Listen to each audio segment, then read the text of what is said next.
Paz y bien en el nombre de Jesús, que el Señor derrame todo poder y toda gracia sobre ti y sobre toda tu familia.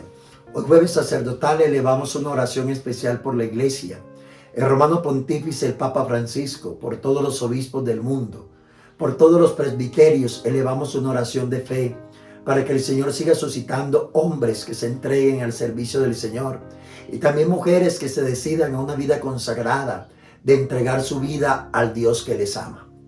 Del Evangelio según San Juan.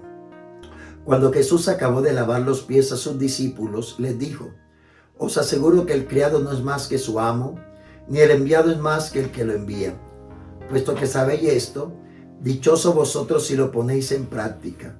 No lo digo por todos vosotros, yo sé bien a quienes he elegido, pero tiene que cumplirse la Escritura.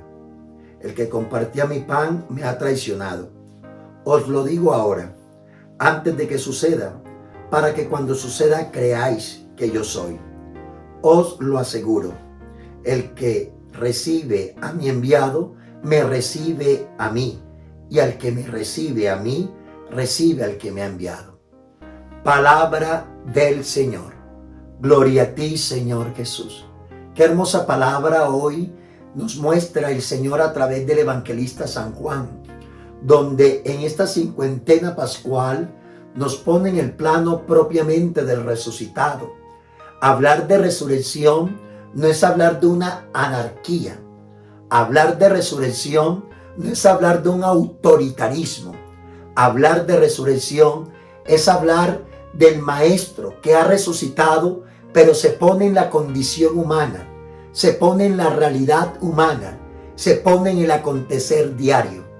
Y por eso cuando Él se apareció y cuando resucitó, se apareció en primer lugar ¿a la quién? A la mujer adúltera, aquella mujer de donde también había sacado 7 espíritus, a María Magdalena. Y se aparece a ella como signo de que resucitado llega a las circunstancias personales de cada hombre y de cada mujer.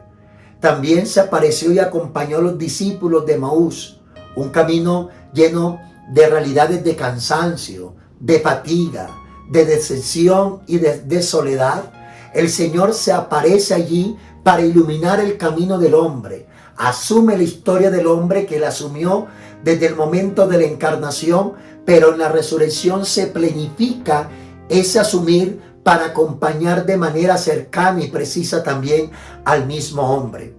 El resucitado en esta cincuentena pascual nos pone en la realidad propia de cada ser humano.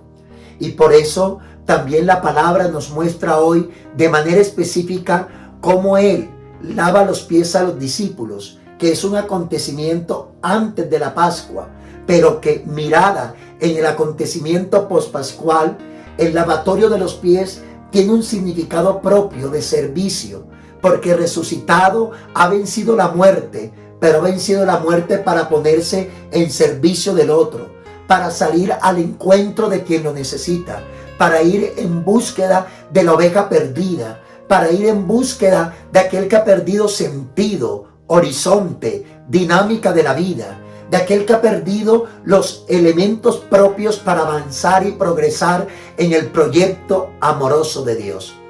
Por eso, hoy la palabra nos coloca de relieve el episodio preciso y concreto del lavatorio de los pies, para darnos a entender que experimentar al resucitado y caminar la vida cristiana en clave de resurrección es poder todos los días ponernos al servicio del otro, lavando sus pies, es decir, sus historias, su vida, sus realidades, todo lo que el otro vive, para así engrandecer la humanidad, porque la resurrección lo que ha venido a traer es una dignificación a la humanidad y volver a la humanidad a llevarla al corazón definitivo del Padre misericordioso.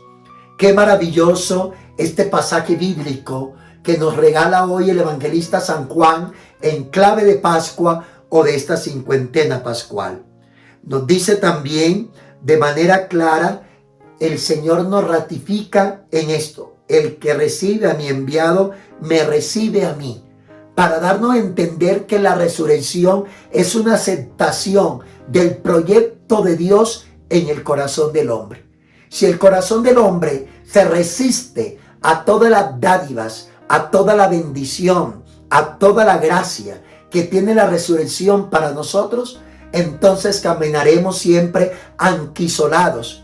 No avanzaremos en lo que Dios tiene para ti, sino que permaneceremos en una actitud de quietud y de anquilosamiento en nuestra vida y en nuestra historia. Por eso, hablar de resurrección es ponernos al servicio del otro. Hablar de resurrección es creer que Él día tras día nos ha enviado a su Hijo y que nuestro corazón tiene que recibirlo, rompiendo la dureza del mismo para que así la obra de la resurrección se realice en nosotros. Y más aún, hablar entonces de resurrección es unirnos al misterio de la Trinidad. En una palabra, vivir en la unidad. Cuando el mundo hoy comienza a trasegar bajo realidades de discordia, bajo realidades particulares, bajo realidades de individualismo, en la búsqueda de tantas cosas solamente desde el interés personal, hoy Jesús el Maestro nos propone un horizonte diferente. Es que si nosotros nos abriéramos a la resurrección, el resucitado lo que viene a mostrarnos es un camino diferente, es un horizonte diferente, es una dinámica diferente. Pidamos entonces hoy que la resurrección traiga para nosotros una verdadera metanoia, es decir, un cambio de mentalidad, para que nuestras acciones y nuestra vida esté cargada por el poder del Espíritu y así seamos testimonio de la gloria y de la bendición del Señor. Amado Padre Celestial, en el nombre poderoso de Jesús y en la fuerza de tu Espíritu, hoy levantamos una oración de fe, de confianza en ti. Sabemos que eres el mismo ayer, hoy y siempre, que eres la palabra eterna del Padre. Bendice nuestra vida y nuestra historia y ratifícanos en tu bendición. Levántanos, Señor, como antorcha de gracia y abre tus cielos para mí y para toda mi familia. Ven, Espíritu Santo de Dios, y llénanos del gozo y de la paz que solamente el resucitado sabe dar. Envía tu Espíritu sobre nuestra vida para que nuestras acciones te den gloria y alabanza a ti, Señor. Bendícenos hoy en el nombre del Padre, del Hijo y del Espíritu Santo. Amén. Bendiciones para todos.